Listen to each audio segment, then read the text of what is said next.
देखिए total 9 kilometre है तिरुपति से तिरुमला। अभी 7 किलोमीटर बचा है। 2 किलोमीटर हम आए हैं। रास्ते के हिसाब से अगर हम डिस्टेंस वाइज सोचते हैं तो हम सिर्फ 2 किलोमीटर आए हैं, लेकिन सीढ़ियों के हिसाब से अगर सोचते हैं तो अभी हम करीबन 2400 सीढ़ियाँ पार कर चुके हैं और करीबन 1100 सीढ़ियाँ बची है, 1150 सीढ़ियाँ बची है। लेकिन डिस्टेंस वाइज अभी 7 किलोमीटर अभी और चलना है। अब जो रास्ता है सीढ़ियाँ काफ़ी कम हो जाएगी, अब सीधा रास्ता आएगा। थोड़ी थोड़ी बीच में सीढ़ियाँ आएगी लेकिन रास्ता काफ़ी रहेगा। इस तरीके से प्लेन रास्ता है। चलते चलिए, गोविंदा का नाम लीजिए, थकान महसूस नहीं होगी, इस बात की मैं गारंटी देता हूँ आपको। और देखिए जंगल, बिल्कुल घना जंगल। इस जंगल में जंगली सुअर, जंगली मुर्गे, सियार, भालू बहुतायत में पाए जाते हैं। ये किचन वगैरह यहाँ काफ़ी मिलेंगे, जैसे किचन चाहिए वैसे मिल जाते हैं। यहाँ पर चाय कॉफ़ी रास्ते में आपको मिल जाएगी, सोडा, कोल्ड ड्रिंक्स, पानी पूरी। इतने ऊंचाई पे आपको पानी पूरी भी मिलेगी। देखिए इसमें तो चाय पानी पूरी का है क्या? 2 पीस खा लेंगे। देखिए कविता पानी पूरी, कविता का झील ललचाया है।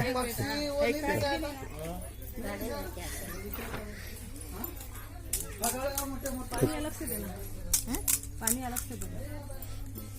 हाँ ग्लास में दो, उसमें मत डाल के मत देना। देखिए ये इस टाइप की पूरी है।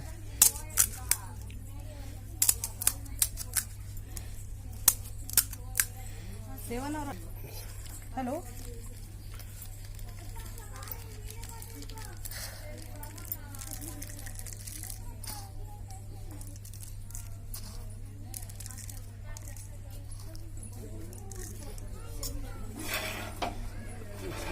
दाल बोलना उसमें। वो मत डालो। नहीं मीठा है, मीठा है ना वो, हाट हाट एकदम थोड़ा डालो। अब हम विष्णु के 7वें अवतार की तरफ जा रहे हैं। वो है राम अवतार। राम जी ने जब जन्म लिया अयोध्या में, सब तरफ सच्चाई का बोलाबाला हो गया था। सब लोग बोलते थे जिधर उधर राम राज्य होना चाहिए, इसलिए मानव ने जो भी कर्म धर्म करना चाहिए वो राम जी की तरह करना चाहिए। भाई से प्रेम और पिता की आज्ञा, यह सब चीज़ राम जी ने सिखाई थी। उस तरीके सब लोग चाहते थे कि राम राज्य आ जाए। अब मानव उत्क्रांति की ओर जाते हैं तो 7 यह जो अंक है वह बहुत ज्यादा शुभ माना जाता है और उसी शुभ अंक के अनुसार 7वां अवतार है राम अवतार। 6ठा अवतार था परशुराम अवतार, जिसके अंदर मनुष्य उत्पन्न हुआ, लेकिन मनुष्य की उत्पत्ति जो है वो क्रोधित अवस्था में थी। और राम को अगर हम देखते हैं तो सतयुग है, यानी सच्चाई है, सत्य है। तो सत्य जहां है वहां राम है, इसीलिए इसे सतयुग कहा जाता है। आदर्श पति, आदर्श पिता, आदर्श पुत्र अगर कहीं देखना हो तो राम अवतार को देखा जाता है। आदर्श गुरु और आदर्श शिष्य भी राम को ही कहा जाता है। तो इस प्रकार से राम अवतार हुआ।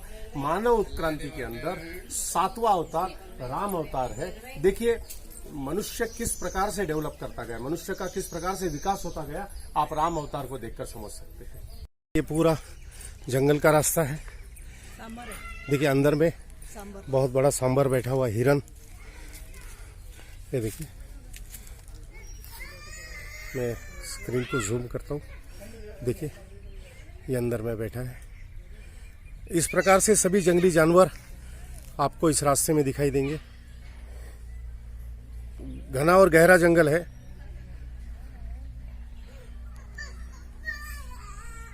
ये देखिए ये सारे जानवर आपको लाइव इस रास्ते पे दिखाई देते हैं।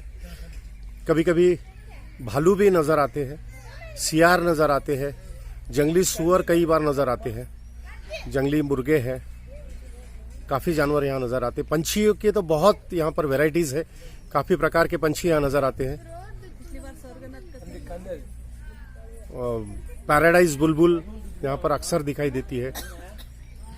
ये जो पुराना रास्ता था, यहाँ पर काम चल रहा है, इसलिए ये टेम्पररी रास्ता बनाया है साइड से, और इधर में जंगल है।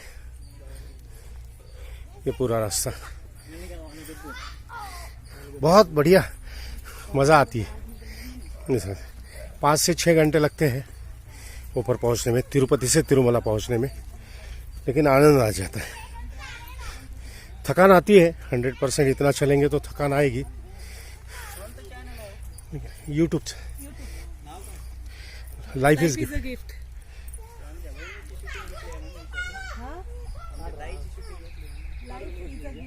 लाइफ इज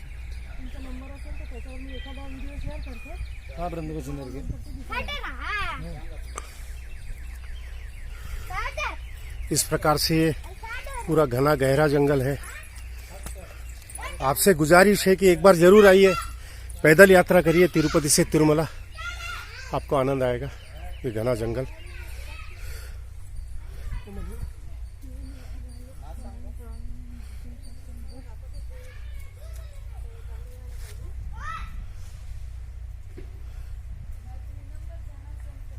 जैसे हम लोग आगे बढ़ते चले गए, वैसे वैसे अभी हम लोगों ने अभी 8वां अवतार आ गया है, वो है कृष्ण अवतार। कृष्ण भगवान को सभी जानते हैं, मुझे नहीं लगता छोटे बच्चे से लेके बुजुर्ग किसी को भी बोल दो कृष्ण तो वो तुरंत कहेगा जय श्री कृष्णा, या कृष्णा का नाम लेते ही सब दिल से खुश हो जाते हैं। क्योंकि कृष्ण ऐसे थे कि उनकी बाल लीला, कोई भी हम छोटा बच्चा देखते हैं उसे कान्हा कहते हैं, क्योंकि हमें हर एक को लगता है अरे कृष्ण मतलब कान्हा, और हर एक जन का दिल कृष्ण के ऊपर आया हुआ रहता है। अगर कोई जवान है तो उसे लगता राधे कृष्ण, और कोई बुजुर्ग है तो उसे लगता कृष्णा कृष्णा, गोविंदा गोविंदा, ऐसा।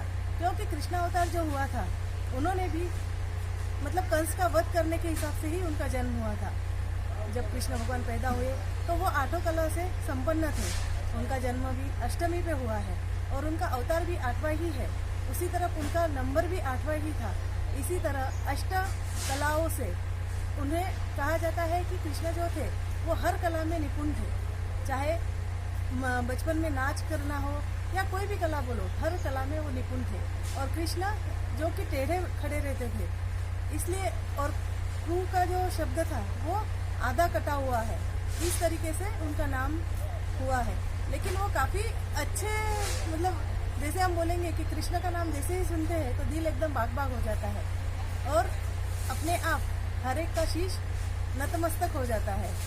और उसी तरह वो काफ़ी चतुर थे। अगर हम चाहे तो जैसे हम भोले भाले नहीं होते हुए अगर कृष्ण की नीतियाँ अगर अपनाते हैं तो हमें जीवन किस तरीके से जीना चाहिए, यह सब बातें उनसे सीखने को मिलती है। पूरी बातें हमने गीता में जो भी ज्ञान लिया है, गीता का जो भी अध्ययन अगर करते हैं तो हमें पता चलता है कि हमने हमारी जिंदगी किस तरीके से जीना चाहिए। अब मानव उत्क्रांति की अगर बात करते हैं तो जैसा कविता ने अभी बताया कि 64 कलाओं से युक्त कृष्ण, तो यह है परिपूर्ण पुरुष, यह है परिपूर्ण पुरुष।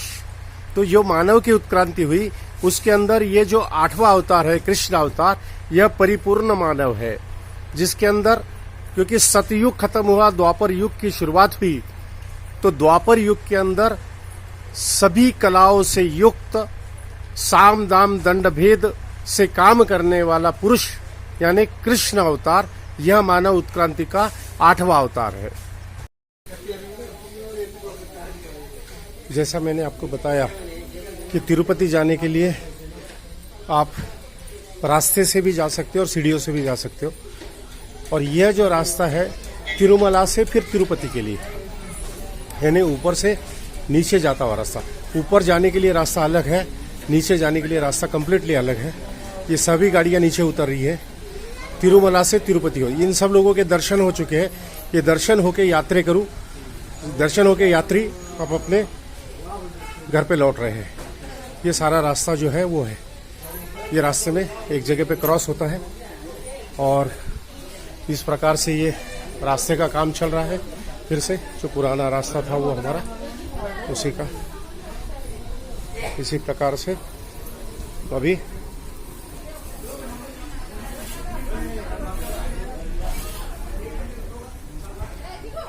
इधर में जाली लगी हुई है। यहाँ पर हिरन है बहुत, मैं आगे दिखाऊंगा, हिरन बहुत है।